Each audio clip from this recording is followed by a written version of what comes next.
Retomando, então, com a parte 2 da nossa apresentação, vamos para as explicações das leis naturais de sobrevivência.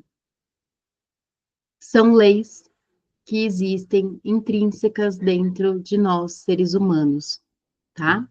São leis também que estão enraizadas dentro de todos os seres vivos e que a gente vai destrinchar, porque a partir do momento que a gente começa a conhecer e se aprofundar dentro dessas leis, a gente consegue ter um outro nível de compreensão de como nós funcionamos. E tudo isso contribui com o nosso processo evolutivo, certo?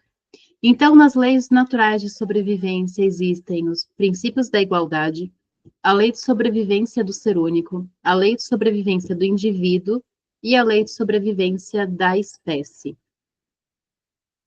Os princípios da igualdade. Tudo no universo ele é constituído pela mesma essência energética.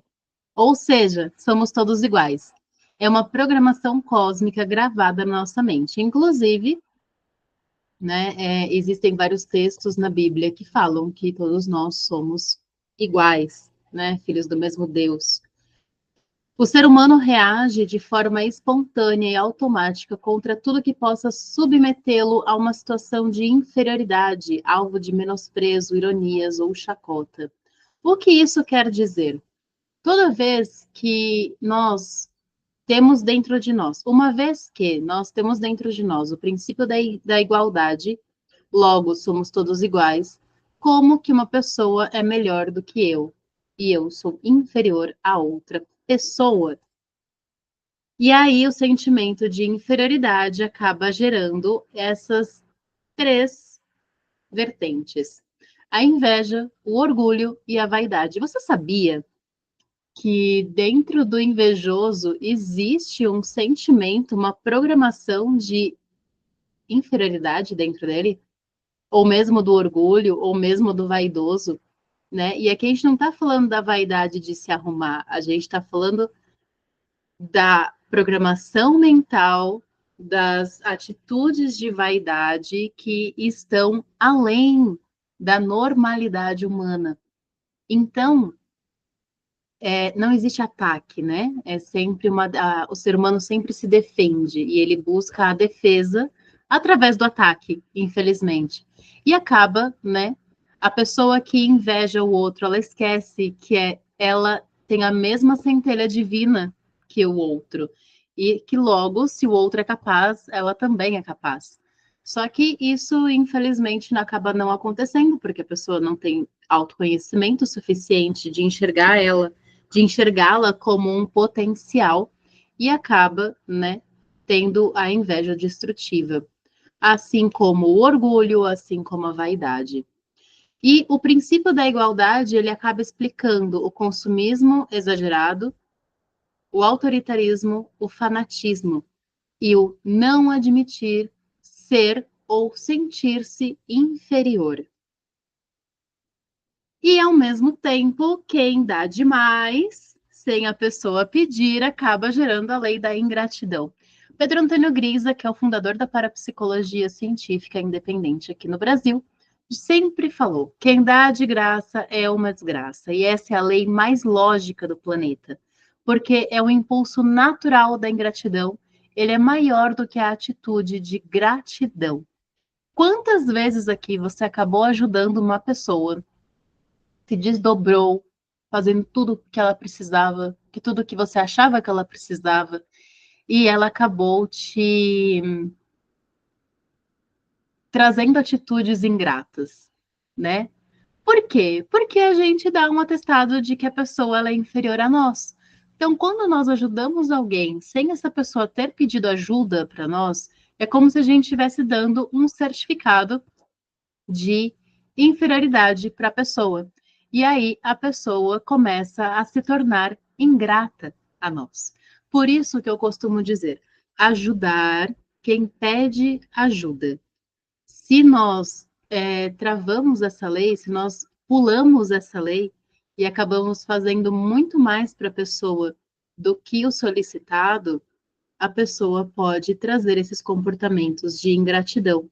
E isso pode machucar com certeza, quem ajuda, quem faz. Então, eu trouxe essa frase, né, do Dr. Wayne Dyer, que é um escritor de sucesso e palestrante, e ele fala assim: se você mudar o jeito de olhar para as situações para as quais você olha vão mudar. A partir do momento que você começa a compreender como funciona a sua mente, como funcionam os seus comportamentos e os seus padrões mentais, o mundo à sua volta muda, né? E isso é um processo a ser vivido, tá? Então, existe também a lei de sobrevivência do indivíduo, que ela é manifestada pelos impulsos de fome, sede, proteção e defesa. Todo ser humano busca sobreviver, mas para isso é necessário, perdão, todo ser humano busca viver, mas para isso é necessário sobreviver. O que isso quer dizer?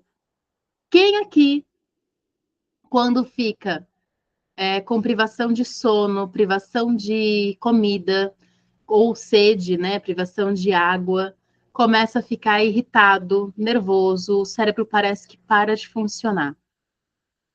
Porque é um impulso, o nosso subconsciente, ele percebe que ele está sendo ameaçado, a sobrevivência dele está sendo ameaçada.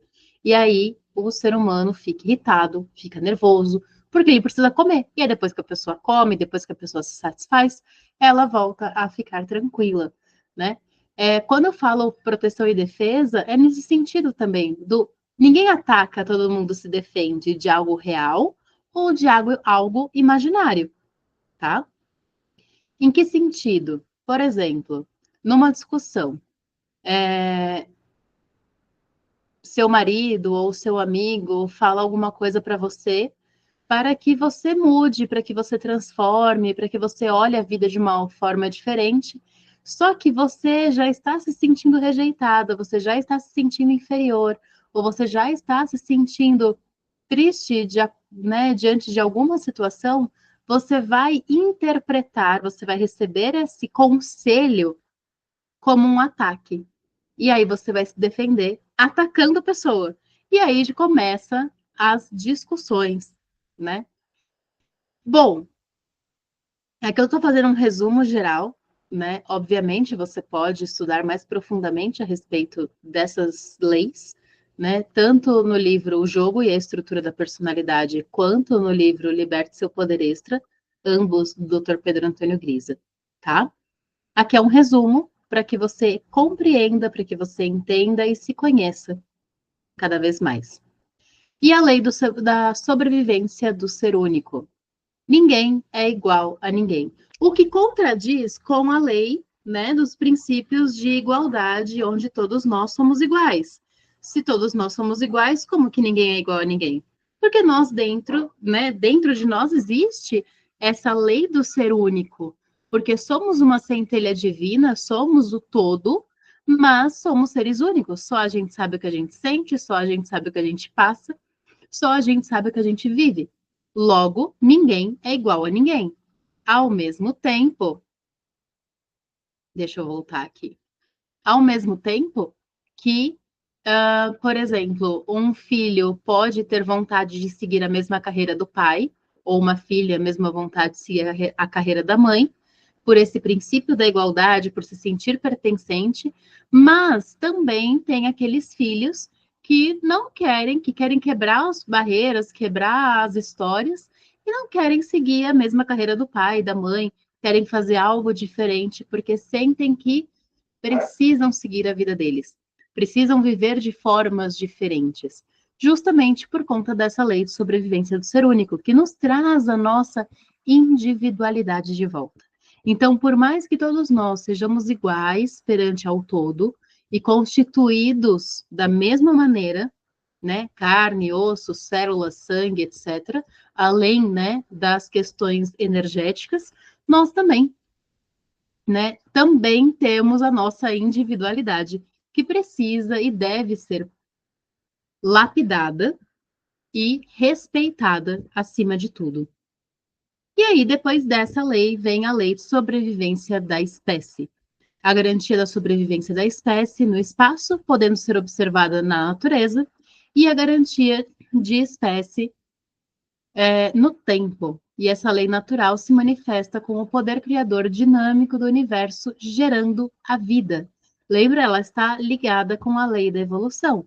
Tudo nasce, cresce, evolui, morre, gera, né? Então, no tempo, eu vou gerar, por isso que tem muitas mulheres, muitos homens, muitos seres humanos que têm vontade de gerar vida, gerar família, de constituir uma família, às vezes acaba não acontecendo de forma harmônica por conta das programações mentais que a gente vai ver mais para frente, mas existe essa vontade de gerar, de criar vida, né? E a sobrevivência da espécie no espaço, podendo ser observada na natureza, né? Nós podemos enxergar a natureza mantendo o seu padrão e a sua vida. E aí, a maneira como sentimos o mundo que nos cerca é um reflexo direto do mundo que existe dentro de nós. E aí eu trago algumas reflexões para você novamente. O verdadeiro propósito da vida é se sentir útil. E eu quero que você reflita: em que você é útil? Como você faz? O que você faz? E o que realmente, verdadeiramente te dá prazer. E aí, logo, logo, vamos para a parte 3 da dos nossos estudos aqui a respeito da mente humana.